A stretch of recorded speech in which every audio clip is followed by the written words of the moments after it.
നമസ്കാരം. ശബരിമല ക്ഷേത്രവുമായി ബന്ധപ്പെട്ട സ്വർണ്ണക്കൊള്ള കേസ് നിലവിൽ സംസ്ഥാനത്ത് വലിയ നിയമപരമായിട്ടുള്ള പ്രത്യാഘാതങ്ങൾ ഇപ്പോൾ സൃഷ്ടിച്ചിരിക്കുകയാണ്. ഈ കേസിൽ പ്രമുഖ ചലച്ചിത്ര നടനായിട്ടുള്ള ജയറാമിന് സാധ്യതയുള്ള പങ്കാളിത്തത്തെക്കുറിച്ചുള്ള ചർച്ചകൾ സജീവമാണ്. ജയറാം നിയമപരമായിട്ടുള്ള കുരുക്കുകളിൽ അകപ്പെടുമോ ഇല്ലയോ എന്ന ആകാംക്ഷയിലാണ് പൊതുസമൂഹവും നിയമവൃത്തങ്ങളും. പ്രാഥമിക വിവരങ്ങളുടെയും അതോടൊപ്പം തന്നെ പുറത്തു വന്ന റിപ്പോർട്ടുകളുടെയും ഒക്കെ തന്നെ അടിസ്ഥാനത്തിൽ കേസിന്റെ മുഖ്യപ്രതികളിൽ ഒരാളുമായിട്ട് അദ്ദേഹത്തിനുണ്ടായിരുന്ന അടുത്ത ബന്ധം സംശയങ്ങൾ ബലപ്പെടുത്തുന്നതാണ്.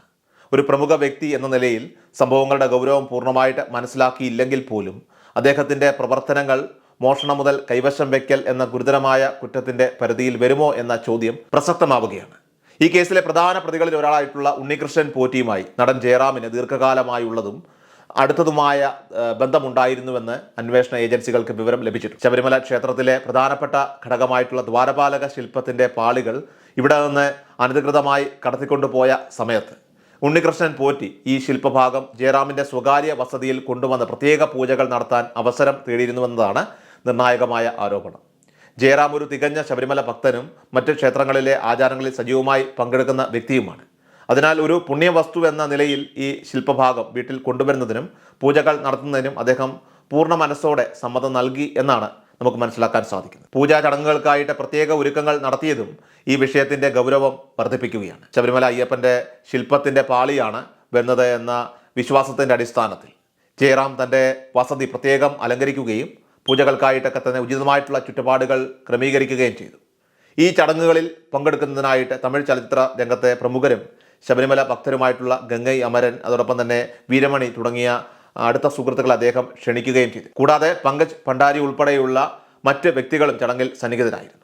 ദേവസ്വം ബോർഡുമായി ബന്ധപ്പെട്ട ചില അംഗങ്ങളോ മുൻ പ്രസിഡന്റ് പത്മകുമാറോ പൂജയിൽ പങ്കെടുത്തുവെന്നുള്ള വാർത്തകൾ പ്രചരിക്കുന്നു. ഇതൊരു വിശേഷാൽ പൂജയായി കണക്കാക്കി ഉണ്ണികൃഷ്ണൻ പോറ്റിയും ഒരു സ്വാമിയും ചേർന്നാണ് ചടങ്ങുകൾക്ക് നേതൃത്വം നൽകിയത്. ജയറാം ഈ ശില്പഭാഗം മോഷണ വസ്തുവാണെന്നോ അവിടുന്ന് കടത്തിക്കൊണ്ട് വന്നതാണെന്നോ അറിഞ്ഞിരുന്നുവോ എന്നത് സംബന്ധിച്ച് വ്യക്തമായ വിവരങ്ങൾ ലഭ്യമല്ല. എങ്കിലും ശബരിമല ക്ഷേത്രത്തിന്റെ ദ്വാരപാലക ശില്പത്തിന്റെ പാളി തൻ്റെ വീട്ടിൽ കൊണ്ടുവന്ന് പൂജിക്കുന്നത് അദ്ദേഹത്തെ സംബന്ധിച്ചിടത്തോളം വലിയൊരു ഭക്തിപരമായിട്ടുള്ള അനുഭൂതിയായിരുന്നു. അദ്ദേഹത്തെയും അദ്ദേഹത്തിൻ്റെ സുഹൃത്തുക്കളെയും സംബന്ധിച്ച് അവർ ഏറ്റവും ആദരിക്കുന്ന ആ ദൈവത്തിൻ്റെ ശില്പഭാഗം ആരാധിക്കാനുള്ള അവസരമായിരുന്നു അത്.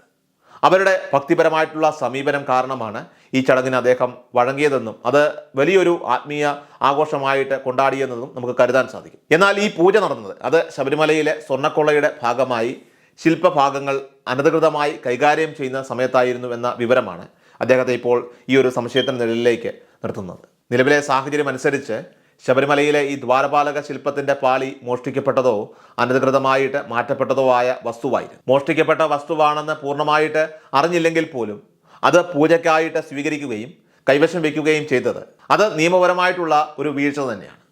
ഈ പൂജയുടെ ചിത്രങ്ങളും ദൃശ്യങ്ങളും വലിയ തോതിൽ പുറത്തു വന്നതും നിരവധി പ്രമുഖ വ്യക്തികൾ ഇതിൽ പങ്കെടുത്തതും തെളിവിൻ്റെ ഗൗരവം വർദ്ധിപ്പിക്കുകയാണ്. ഇത് മോഷണം മുതൽ സ്വീകരിക്കൽ എന്ന കുറ്റത്തിൻ്റെ പരിധിയിൽ വരുന്നതാണ്. ഇത് ഇന്ത്യൻ പീനൽ കോഡിലെ IPC സെക്ഷൻ 411 പ്രകാരമോ അല്ലെങ്കിൽ പുതിയ നിയമമായിട്ടുള്ള ഭാരതീയ ന്യായ സംഹിതയിലെ BNS സെക്ഷൻ 317 പ്രകാരമോ ഇത് ശിക്ഷാർഹമായിട്ടുള്ള കുറ്റകൃത്യമാണ്. ഈ വകുപ്പുകൾ പ്രകാരം 3 വർഷം വരെ തടവ് ശിക്ഷ ലഭിക്കാവുന്നതാണ്. ഈ വിഷയത്തിൽ അടിയന്തരമായിട്ട് ഇടപെടേണ്ടത് നിയമപരമായിട്ടുള്ള തന്നെ ആവശ്യകതയാണ്. കേസിൻ്റെ അന്വേഷണത്തിനായിട്ട് രൂപീകരിച്ച പ്രത്യേക അന്വേഷണ സംഘം നടൻ ജയറാമിനെ ചോദ്യം ചെയ്യാനുള്ള നടപടികൾ ആരംഭിച്ചതായിട്ടാണ് ഇപ്പോൾ പുറത്തുവരുന്ന വിവരം. ഉണ്ണികൃഷ്ണൻ പോറ്റിയുമായുള്ള ബന്ധത്തിൻ്റെ സ്വഭാവം, ശില്പഭാഗം അത് വീട്ടിൽ കൊണ്ടുവന്നതിൻ്റെ യഥാർത്ഥ കാരണം, ഇതിനായി ചെലവഴിച്ച തുക, ഉണ്ണികൃഷ്ണൻ പോറ്റിക്ക് നൽകിയ സാമ്പത്തിക സഹായങ്ങൾ തുടങ്ങിയ വിശദാംശങ്ങളൊക്കെ തന്നെ ഈ അന്വേഷണത്തിലൂടെ വെളിച്ചത്ത് കൊണ്ടുവരേണ്ടതുണ്ട്. മാത്രമല്ല സ്വർണ്ണപ്പാളികൾ ഇപ്പോഴും ജയറാമിൻ്റെ കൈവശം ഉണ്ടോ അതോ ഉയർന്ന വിലയ്ക്ക് വിറ്റഴിച്ച് കളഞ്ഞുവോ എന്ന വിവരവും തീർച്ചയായിട്ടും അന്വേഷണ സംഘം കണ്ടെത്തേണ്ടതായിട്ടുണ്ട്. യഥാർത്ഥത്തിൽ പണത്തിനു വേണ്ടി ശബരിമലയുടെ പവിത്രമായിട്ടുള്ള വസ്തുവകകൾ വിറ്റ് കാശാക്കിയെന്ന ആരോപണമുള്ള പത്മകുമാറിനെയും ഉണ്ണികൃഷ്ണൻ പോറ്റിയെയും പോലെയുള്ള ഈ ഇത്തരം വ്യക്തികളുമായി അടുത്ത ബന്ധം പുലർത്തുകയും അവരുടെ അനധികൃത നീക്കങ്ങൾക്ക് സൗകര്യമൊരുക്കുകയും ചെയ്തത് ജയറാമിൻ്റെ ഭാഗത്തുനിന്നുണ്ടായിട്ടുള്ള ഗുരുതരമായിട്ടുള്ള അശ്രദ്ധയായി ഇവിടെ വിലയിരുത്തപ്പെടാവുന്നതാണ്. മോഷ്ടിക്കപ്പെട്ടതോ അവിടുത്തെ പുണ്യസ്ഥലത്ത് നിന്ന് കടത്തിയതോ ആയിട്ടുള്ള ഒരു വസ്തു എങ്ങനെ തൻ്റെ വീട്ടിലെത്താൻ സാധിച്ചു എന്നതിനെക്കുറിച്ച് അദ്ദേഹം തീർച്ചയായിട്ടും ചിന്തിക്കേണ്ടിയിരിക്കുന്നു. ഒരുപക്ഷെ അത് അദ്ദേഹം ചിന്തിക്കേണ്ടതായിരുന്നു. ഗുരുവായൂർ ഭക്തനും ശബരിമല ഭക്തനുമായ ഒരാൾക്ക് ഇത്തരം ഒരു വസ്തുവിൻ്റെ കൈമാറ്റത്തിൽ സംശയം തോന്നേണ്ടതായിരുന്നു. അതുകൊണ്ട് തന്നെ SITയുടെ ചോദ്യം ചെയ്യൽ ഫലപ്രദമായിട്ട് നടക്കുകയും ഇനി ജയറാമിൻ്റെ കൈവശം മോഷണം മുതൽ ഉണ്ടെങ്കിൽ അത് കസ്റ്റഡിയിലെടുക്കുകയും ചെയ്യേണ്ടത് ഇവിടെ വളരെ അത്യാവശ്യമാണ്.